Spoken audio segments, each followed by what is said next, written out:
madam शिउलि महिलारिया एसे nervous मा बुंगोन मा बुङा बिनि बुंनायफ्राव बिराद बुंफ्लांबाय थादों बुंस्लिंबाय थादों हिन्जाव मानसिनि जोंनि बर' कास्टमाव बेरेफुंजानि जों सिखारनानै मानसि दुमसि सिबिनो थाखाय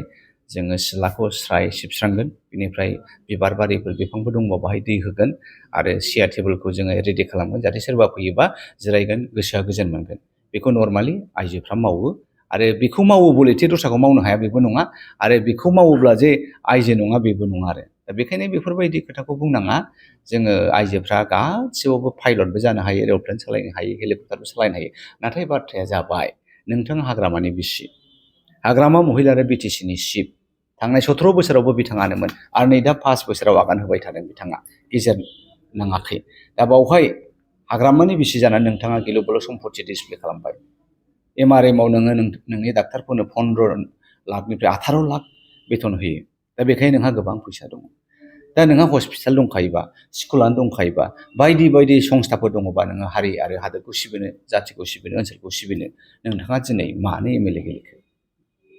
नोंथाङा एजेन्डायानो गैया एमएलए जानो मा मावगोन मानो एमएलए जानो नागिरदों दा बे गासैखौबो रायजो राजाया स्टाडि खालामबाय रायजो राजाया सिन्था खालामबाय शिउलि मेडामा गोसोआव माखौबा लानानै एमएलए जानो नागिरदों गोसोआव माबा साननानै एमएलए जानो नागिरदों दा बावहाय जोङो क्लियार भिजनखौ नुवाखै बिथाङा पावारखौ केपचार खालामनो नागिरदों हयथ' फिसायनि बियो फाल्था लानो नागिरदों जेरै हाग्रामाया दिनैनि दिनावहाय बेजों ज' स्रें स्रें इलेक्सन केम्पेइन खालामाखै नोंथांमोनहा नुबाय लरेन्सना बिसि फिसाय एखेबारे बिसिया ओरै थांबा फिसाया ओरै थाङो उइदाउट एनि माबा प्रब्लेम सानैजों ग्रें ग्रें केम्पेइन खालामदों दा बेफोरखौ नुयोबा बिसि फिसाय आरो न'खरनि स्पिरिटआ लरेन्स सिस्लारना बिराद हाइ फारसेथिं शिउलि महिलारिया फिसायानो बिथांजों गैया अब्ला बोरै देरहागोन सिआरआव जोंहा 15था समस्थियाव 15थायावबो जोंनानो साबसिन बोरैबा बोरैबि मोनफा मोननै बिपिएफआ देरहाबायनो हागौ नामा खिन्थु दिनैसिम जोंनि रिपर्टआव 15थायाव इउपिपिएलआनो लिडिं लादों मोनसे समस्ति होन नोंथांमोनहा गसाइगावनिफ्राय लानानै नङा गसाइगावनिफ्राय लानानै एखेबारे उदालगुरिसिम 15था नोङो गसाइगावनि खोथाखौ होनदों गसाइगावआवबो जोंनानो साबसिन दतमा होन नोङो राज' ओरैबायदि केरासिमेटिक लिडार जोंहा रुबिरामा न'हयार जानानै दङ फारसेथिं जोंहा नै माबायाव बावखुंग्रियाव आंथ' होनखाबाय बेनिफ्राय दाना फैदो नोङो 3 नं क'क्राझार समस्ति लरेन्स इस्लारि भार्सेस शिउलि महिलारि दा बेवहाय नुनो मोनबाय बबेबा मिटिङाव माने जेब्लानो हाग्रामा सारा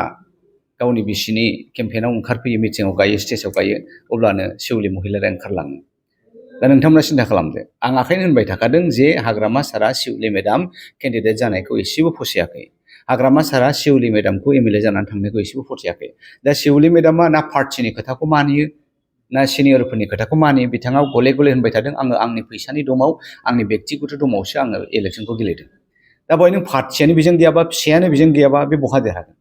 आरो देरहायोब्ला मा जागोन बेथ' पार्टिखौ बोखावगोन बोरैबा हयथ' बे बिजेपिआवबो ब्लड थांनो हागौ दा अब्ला नोङो बिपिएफनि गाबोननि भबिष्यतआ मा जागोन दा ओंखायनो रायजो राजाया बेखौ मोजाङै मिथिबाय आरो शिउलि मेडामाबो बिराद कनफिउज आदिबासि भटआबो होनाय नङा आरो बांगाल भटआथ' 8,000आव बिदिनो 500-600ल' थांगोन बिपिएफनाव आदिबासि भटआबो बिथांमोनहा गुफुर गोसोम पलिटिक्स खालामो आरो आदिबासि गामि गामि बिथाङा मास गाननानै हाबो बेखौबो आदिबासिफ्रा दुखु मोनदों दाखालि कारिगावनि दावराव दावसि बड'लेण्ड फिटनेसनि मस्ताना शिउलि मेडामजों थाफायो बिनि सेनापति होननानै आदिबासिफ्रा भाइरेल खालामबाय थादों दा बे हिसाबै आदिबासियाबो आस्लि बिस्लि मोनफ्लांबायगोनल' दा नोङो मुस्लिम भट 8,000आ बिसिनाव बिपिएफनाव गोग्लैयाबा दा सावथाल भट बिदिनो गोबां भट दङ दा 18,000 19,000 भटआ बिसिनाव गोग्लैयाबा दा बाङालियाबो खौसेयानो जोंनाव फैगोनबा दा माजों देरहागोन बर' भटआथ' इउपिपिएलआव बांसिन बेखायनो माबायावबो क'क्राझार 3 नं समस्तियावबो लरेन्स इस्लारि देरहागोन एखे 100% रोखा